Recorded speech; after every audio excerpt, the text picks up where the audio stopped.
Bonjour à tous, bienvenue sur la chaîne ABC Contrevérant. Aujourd'hui un épisode un petit peu spécial puisque nous sommes deux.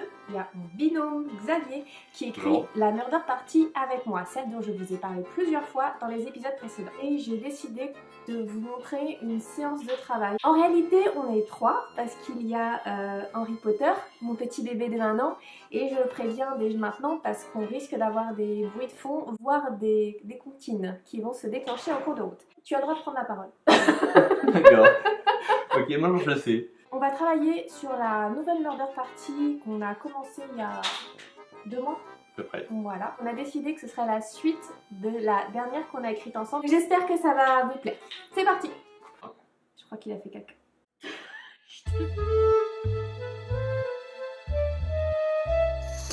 Si vous nous connaissez et que vous allez jouer à cette Murder Party, ne regardez pas la suite. Comme je disais dans la dernière vidéo, pour créer l'intrigue d'une Murder Party, c'est vraiment bien de partir du motif du meurtre de personnage assassin, et c'est ce qu'on a fait. On se retrouve donc 10 ans après la première murder dans les années 60. Les 2 personnages qui sont de la descendance de la famille sont en réalité revenus dans le passé pour soit empirer les choses, soit arranger les choses. Et c'est pour ça que nous avons appelé cette murder un conte de Noël. Puisque nous avons donc des fantômes de Noël et on aimerait bien faire une ambiance de Noël pour croire que tout va bien alors que tout va mal. Pour le pitch, on va faire un résumé en images puisque cette Murder Party est la suite d'une précédente avec son lot de personnages et d'intrigues. Tout d'abord, revenons sur le premier épisode de cette Murder. Nous étions sur une histoire de famille écossaise qui se réunissait dans le château hanté familial pour la lecture du testament de la grand-mère. En réalité, les histoires d'héritage n'étaient qu'un prétexte au véritable enjeu, à savoir exorciser le château réellement hanté par un fantôme, celui de Miss Lizzie. Personne ne le sait, mais elle est en réalité une lointaine ancêtre de la famille O'Brien. Il se trouve qu'une malédiction s'est abattue sur la famille depuis plus d'1 siècle. Toutes les filles de la famille décèdent dans des circonstances tragiques au jour et à l'heure de leur 30e anniversaire. Les joueurs découvriront au fur et à mesure que c'est le fantôme de Miss Lizzie qui est involontairement à l'origine de cette malédiction. En lui permettant de partir en paix en réparant les injustices qui lui ont été faites, ils mettront un terme à la malédiction. Voici un petit arbre généalogique pour nous y retrouver. À la tête de la famille, il y a Bella, la grand-mère qui vient de mourir et dont on lit le testament. Bella a eu 5 enfants. Alistair, un ancien soldat qui a mal tourné et est désormais le parrain de la pègre locale. Kenneth, ancien soldat aussi, il faut dire qu'on se situe juste après la Seconde Guerre mondiale, qui était dans le renseignement et fait désormais partie du MI5. Angus, décédé pendant la Seconde Guerre, il n'est là que pour montrer que des membres de la famille sont décédés pendant la guerre et qu'il n'y a donc rien à chercher à propos de leur survie miraculeuse. Rodina, qui est décédée à 30 ans comme toutes les femmes de la famille et qui n'a d'autre intérêt ici que de montrer à quel point la malédiction est réelle. Et enfin Janet, qui a disparu à ses 18 ans et est censée être morte puisqu'on est dans l'année de ses 30 ans de toute façon. À la fin du jeu, Alistair est mort, même si ça n'avait rien d'obligatoire, c'est le jeu qui veut ça. Il n'apparaîtra donc plus dans cette nouvelle partie. D'ailleurs, on va enlever tous les membres décédés de cet arbre généalogique. Je n'enlève pas Janet parce que, bien entendu, vous vous en doutez, elle n'est pas morte du tout. Elle revient au château après des années d'absence pour la lecture du testament de sa mère, mais cachée sous les traits qu'elle arbore depuis 10 ans, ceux de Grégor Beauregard. Et oui, dans sa jeunesse, Janet a appris que Miss Lizzie était un fantôme et persuadée que c'était elle qui tuait les femmes de la famille, elle s'est enfuie et s'est comportée en homme pour contrecarrer la malédiction. Elle est directement menacée par la malédiction au cours de la partie. À la fin de cette première murder, elle est découverte et redevient donc une femme. Donc Janet, dans la murder précédente, elle a été jouée par un joueur et pas par une joueuse. Elle a tout perdu et là elle essaie de se rattraper avec Tom, mais elle en a parlé à personne. Vu qu'elle demande de l'argent à Bradford, alors que normalement le domaine il se suffit à lui-même, il génère des revenus, souvent il y a des terrains, elle a des dettes de jeu. Elle a perdu le manoir au jeu et elle ne sait pas comment le... On lui laisse un laps de temps pour le rembourser. Oui, c'est-à-dire que Janet, elle sait qu'il y a une proposition, elle sait pas qui est l'acheteur et elle hésite à accepter. Il faut que ce soit une femme de poigne. C'est quand même elle avec Kenneth. Kenneth, il vit à la ville. Elle est au château, c'est elle qui mène le château, qui mène le domaine, c'est un peu elle le chef de famille quand Kenneth n'est pas là. Donc il faut que ce soit une joueuse qui soit, en tout cas, qui soit leader et qui a envie. leader et maternelle en fait. Vient la génération suivante. Alistair est veuf et a 2 filles, fausses jumelles, Ilenia et Abigail. Elles sont aussi directement menacées par la malédiction lors de la partie, mais les joueuses ont survécu comme le joueur qui jouait Janet. Ilenia est une gentille fille mais complètement borderline et se découvre des pouvoirs de sorcière et le grimoire de sa grand-mère dont elle fait d'abord un très mauvais usage. Ouais, elle a un background un peu tordu aussi. Est-ce qu'elle est toujours une sorcière déjà blanche? Est-ce qu'elle bascule au fur et à mesure du côté pour pouvoir se dissocier de l'influence qu'a sa sœur? En tout cas, ce qui est sûr, c'est qu'elle a gagné en puissance. Elle a gagné en puissance. Elle est capable quand même avec Abigail de faire un sort un peu costaud. Si elle a mis de nouvelles formules dans le livre des ombres, est-ce qu'en secret, elle n'aurait pas son propre livre des ombres caché avec que de la magie noire à l'intérieur, sachant qu'elle l'utilise pas forcément, mais qu'elle la développe parce qu'elle en est capable. Abigail est une mauvaise graine qui mène son monde à la baguette, surtout sa sœur. Elle est mariée à Duncan Mackenzie, qu'elle maltraite aussi plus ou moins, un Américain richissime, mais qui la trompe avec une collègue du nom de Emily Bradford. Il se trouve qu'Emily est enceinte de lui. De son côté, Kenneth a une fille hors mariage, Isobel, dont il a découvert l'existence récemment et qu'il cache pour le moment à sa famille car il a un petit peu peur de ce qui pourrait lui arriver avec toutes ces personnes bizarres. Elle est présente à la partie car inscrite sur le testament de Bella. Kenneth, c'est pas devenu un déchet entre temps? Bah si, voilà. Si, il est en c'est horrible de dire pas le mot déchet. Viennent s'ajouter 2 visiteurs impromptus, soi-disant là pour visiter le château. Tom Bradford et son épouse Emily. Oui, la Emily Bradford, enceinte de Duncan Mackenzie, mais je ne m'arrête pas sur cette intrigue secondaire, et il y en a beaucoup des intrigues secondaires, puisque Duncan est malencontreusement mort à la fin de la partie précédente. Dites-vous bien les amis, que lorsque votre personnage est borgne, un duel au pistolet n'est peut-être pas la meilleure idée qui soit. Il se trouve que Tom est lié à la malédiction puisqu'il est aussi un descendant caché de Miss Lizzie, tout comme le reste de la famille. Depuis qu'ils ont découvert que c'était un peu un descendant de leur ancêtre, ils l'invitent à Noël juste pour faire bonne figure, puis surtout il est très riche. Mais c'est ça. Non mais... Donc ils ont besoin de thunes, tu vois. Mais c'est ça. Ça peut être un enjeu. Ils ont besoin de thunes. En plus, il fait toujours de somptueux cadeaux aux enfants. Bah voilà, somptueux cadeaux. Et en plus, cette année, Janet, elle arrive en cours de sous pour maintenir le manoir en France. Voilà. Tous ensemble, ils vont remonter les fils de cette intrigue qui s'est écoulée au 19e siècle, le départ de la malédiction, comment l'arrêter, avec de multiples intrigues secondaires et des mécanismes à mettre en place, ainsi qu'une pièce secrète à découvrir, beaucoup de choses à faire dans cette murder party.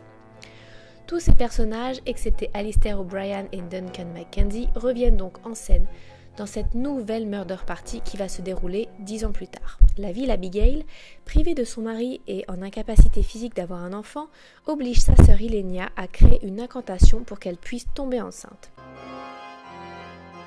Le J1, le vendredi soir, ce qui se passe, c'est l'incantation d'Ilenia pour mettre Abigail enceinte. Dès qu'elles arrivent en jeu, c'est ce qui on fait jouer la première scène. Ouais, c'est leur première scène, alors que tous les autres personnages sont dans le salon. C'est ça. Et qu'a priori, ils se doutent de rien. C'est ça. Et si on les surprend, c'est trop tard. C'est ça. Mais si on les surprend, c'est plus drôle. Oui. Et je voulais savoir si on avait trouvé la raison pour laquelle Ilenia accepte d'aider Abigail pour avoir un enfant sur ce coup-là, puisqu'elle a toutes les raisons de lui en vouloir. Cela lui donne 2 jumeaux qui s'avèrent être maléfiques. Ils font un enfant ensemble et c'est ainsi que naît Aidan Mackenzie, un sorcier redoutable et mauvais, qui décide au début des années 2000 d'éliminer toute sa famille en retournant dans le passé remettre en place la malédiction. Aidan est donc notre premier fantôme de Noël, et pour qu'il y ait un impact à cette malédiction, on fait jouer la murder party le jour des 30 ans d'Isobel, afin qu'elle soit menacée directement. Dans le passé, le jour de Noël, il se trouve incarné dans le corps même de sa grand-mère, Abigail, le jour même où le sort a été réalisé pour la mettre enceinte. Quelle coïncidence, hein, mais bon, c'est normal, c'est ce qui va rendre toute cette engeance maléfique. Amis des paradoxes, bonjour, vous n'en avez pas fini avec ce genre de choses, nous on adore. De leur côté, les autres cousines ont toutes eu aussi des filles. La fille de Janet, Maëlle, est également renvoyée dans le passé depuis les années 90 pour contrecarrer les projets d'Aidan, dont elle ne soupçonne pas encore le rôle, puisqu'il n'agirait pour elle que 10 ans plus tard. Voici notre second fantôme de Noël. Ni l'un ni l'autre ne connaissent la présence de son ennemi sur place, puisqu'ils ne partagent pas la même timeline. Maëlle, elle, est dans les années 90 et Aidan est dans les années 2000. Donc Maëlle, c'est la fille de Janet.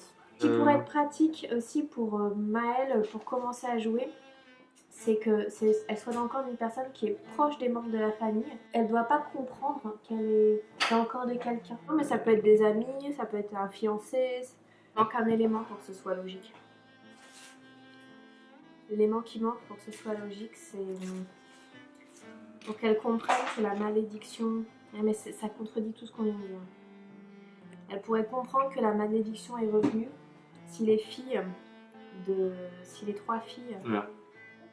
4 avec Janet ne mourrait pas et qu'il y avait une autre fille qui a juste 30 ans juste derrière, elle mourrait. Je crois que c'est pour ça qu'on avait mis qu'Isobel n'avait pas tout à fait 30 ans, qu'elle avait 30 ans ce jour-là et qu'elle va remonter à ce moment-là. Parce qu'Isobel est morte. Mais si Isobel meurt, elle n'aura jamais de fille et ça ne tient pas debout. Il faudrait se contenter d'annuler la malédiction en 1994. Donc pourquoi remonter dans le passé? On va oublier que la murder, ça s'appelle A Christmas Carol, ce qui veut dire que ça peut être indépendant de sa volonté de retourner dans le passé. On peut la renvoyer dans le passé? Ça peut être un appel de 1966 d'une des filles. Il faut que l'une des sorcières, Ilenia ou Isobel, ce jour-là, ait fait une incantation pour être sauvée. Ou les deux. Isobel qui tire la carte parce qu'elle sait qu'elle va mourir. Est-ce qu'on peut dire qu'elle a vu les morts en tirant une carte? Ou alors Isobel meurt vraiment à ses 30 ans et Ilenia fait une incantation pour la ramener. Sauf qu'en faisant cette incantation, en fait, au lieu de ramener Isobel, elle a ramené Maëlle. Elle ramène Maëlle un jour plus tôt. Il faut qu'elle arrive à comprendre comment elle est arrivée là, parce que finalement elle ne comprend pas pourquoi elle est là, ce qui est le plus intéressant finalement pour le personnage. En termes de jeu, en forçant Ilenia à quand même l'appeler dans le futur pour qu'elle vienne réparer, sinon il y a un paradoxe. Ça peut être un objectif intéressant pour elle, mais aussi donner du jeu à Ilenia et Isobel en fait. C'est en ce sens-là que je pense que c'est intéressant. Mais il faut qu'elle découvre qu'il y a eu cette incantation et je vois pas du tout comment le mettre en place, il faut qu'on y réfléchisse. Si. Attends. Alors, des pages ou avec les tarots d'Isabelle. Elle peut le comprendre avec les tarots. Elle peut le comprendre. Mais il faut qu'elle demande à se faire tirer les cartes. Elle voit Isobel, elle se dit il faut que je comprenne ce qui se passe ici. Je vais lui demander de tirer les cartes. Ça va lui donner un premier élément de réponse. Ça va mettre la puce à l'oreille d'Isobel. Elle ne sait pas quand est-ce que cette malédiction est revenue parce que finalement elles ont eu 30 ans. Et d'ailleurs elle peut pas le faire si ça tue tout le monde. Putain, ça tient pas debout ce que je viens de dire. Si on a décidé que ça tuait tout le monde, elle peut pas faire une incantation. Bah ouais, elle aussi elle meurt. Bah ouais, ou alors elle fait l'incantation tout de suite puis elle meurt après. Et on le saura jamais vu que Maëlle revient dans le passé. Mais c'est vrai que ça tiendrait pas debout. Ça perturberait les joueurs. Non, c'était bien. Ouais, c'était bien, putain. Et qu'on a d'autres personnages à mettre en place. On a d'autres personnages qu'on n'a pas encore inventés qu'il faut mettre en place. Il y aura un sorcier ? Ça pourquoi pas. Les filles, elles ont des enfants. Qui sont leurs époux? Qui sont leurs fiancés? Est-ce qu'ils ont des pouvoirs? Est-ce que ça ne permettrait pas de les impliquer? Maëlle, qui vient du futur, elle a l'habitude de voir certaines formules dans le livre des ombres qu'elle ne verra pas dans le passé. Donc il faut qu'elle en ait en mémoire et qu'il faut qu'elle les crée en jeu. Ça pourrait être intéressant que ce soit créé en jeu. C'est-à-dire que si elle n'est pas dans le corps d'un membre de la famille, elle n'a pas de pouvoir non plus. C'est une sorcière qui est dans un corps sans pouvoir. Ah bah ça peut être un objectif. Ah oui, parce qu'elle peut écrire les formules sans pour autant, en ayant besoin d'aide de quelqu'un, ce qui permet de faire du collaboratif, ça peut être pas mal. Quand on lui dit de se projeter dans l'esprit du personnage, peu importe la rédaction de la fiche, j'ai peur qu'il surjoue les réactions féminines. Quand je te dis souvent qu'il faut écrire les fiches de persos féminins, de les écrire comme si c'était un perso masculin et de changer. Parce que sinon, elles sont toujours un petit peu... Nunuche. Pas forcément nunuche, mais un peu sensible. Et si c'est le cas, il va se faire griller en deux. D'un coup, entre-temps, c'est devenu... su de tout, c'est acté qu'il y avait des sorcières dans la famille. On peut retrouver plein d'objets ésotériques partout dans le manoir. Il peut y avoir un petit hôtel dans leur chambre ou un hôtel dans le salon. Il peut y avoir des objets de culte, des choses qui servent à la magie de manière vachement plus ostentatoire que dans la première nouvelle. Mais on peut voir ça en plus sur l'ambiance de Noël. On a aussi un certain nombre de livres creux dans lesquels on peut cacher des trucs particuliers. On peut peut-être y cacher justement tout le matériel nécessaire à la magie noire qu'ils ne sont pas censés avoir parce qu'ils ne sont pas censés la planifier. Sauf que Eleni, elle l'a peut-être planqué un peu partout. Et c'est vrai que la dernière fois, sur la Murder Écosse, les mecs, ils ont joué jusqu'à pas d'heure. Jusqu'à 3h du matin, je les ai filmés, donc oui, je te confirme. Ils ont quasiment déroulé toute la Murder en une soirée. Parce que c'est ça qui me fait un peu peur. Ouais. Mais je pense que si en fait il faut leur donner un truc, un ronge, ouais, le soir. C'est ça. Et du coup enclencher le lendemain matin sur un truc qui les réveille en mode... ça veut dire qu'on garde le switch pour samedi matin. En revanche, il faut vraiment qu'on trouve un objectif à court terme pour vendredi soir. Il faut qu'on trouve des énigmes à résoudre. C'est ça. Ou dire en pleine nuit elle se réveille et là une crise. Tu vois, qu'elle réveille tout le monde. C'est ça. Et le truc, c'est que quand on fait la murder, quand on fait une murder, on ne veut jamais aller se coucher, surtout. Donc ça Alors, la règle pour les murder parties, vous fermez les toilettes, c'est hors jeu. Salle de bain, toilette hors jeu, parce que sinon, on a trop peur d'aller pisser. T'as des pièces qui seraient genre le trou dans le toit, de l'eau qui tombe, qui se réveille complètement mouillé parce que toi qui filme. J'ai envie de réveiller tes joueurs en pleine nuit. Ah ouais, on avait fait, c'était quoi? Enfin, c'est Noël, a priori ils ont envie d'être là. C'est la neige. C'est toujours la neige. Ouais, t'avais fait des bruitages d'orage et tout quand même, c'était sympa ça. C'est pour ça que je te dis, est-ce que je ferais pas des bruitages de neige qui tombent, pas de bruit de neige qui tombe. Ouais, non, mais... On va faire une petite pause ici parce qu'il y a vraiment beaucoup de choses à raconter sur cette quinzaine de personnages. Je vous donne rendez-vous dans une prochaine vidéo pour connaître le sort que nous réservons à tous les autres, notamment à notre personnage maléfique qui aura pas mal de boulot. Si vous avez envie d'en savoir plus sur la première Murder Party, notamment sur la construction des personnages, la mécanique de jeu ou la construction de l'ambiance, laissez-moi un commentaire bien entendu. J'espère que vous avez apprécié la première vidéo de cette Murder Party ou comment on travaille en mode brainstorming. Ça part un peu dans tous les sens. J'espère que ça vous donnera l'envie de vous y mettre, pourquoi pas. Vraiment, dites-moi ce que vous en pensez, si vous avez envie qu'on recommence. Si vous voulez me revoir. Comme d'habitude, abonnez-vous, cliquez sur la cloche, partagez la vidéo. Vous pouvez aussi me trouver sur les réseaux sociaux habituels qui sont Twitter et Instagram. Et bien sûr, comme toujours, Wattpad, même si je n'y mets pas l'avancée de la Murder et les fiches des personnages. Mais vous avez toujours les challenges en cours, là, le choix pot magique actuel. N'oubliez pas que les mots sont surnaturels, sorcière et téléphone. Faites travailler votre imagination, écrivez, créez et à bientôt. Faut la préserver. Ça te va? Pardon, j'en profite pour écrire.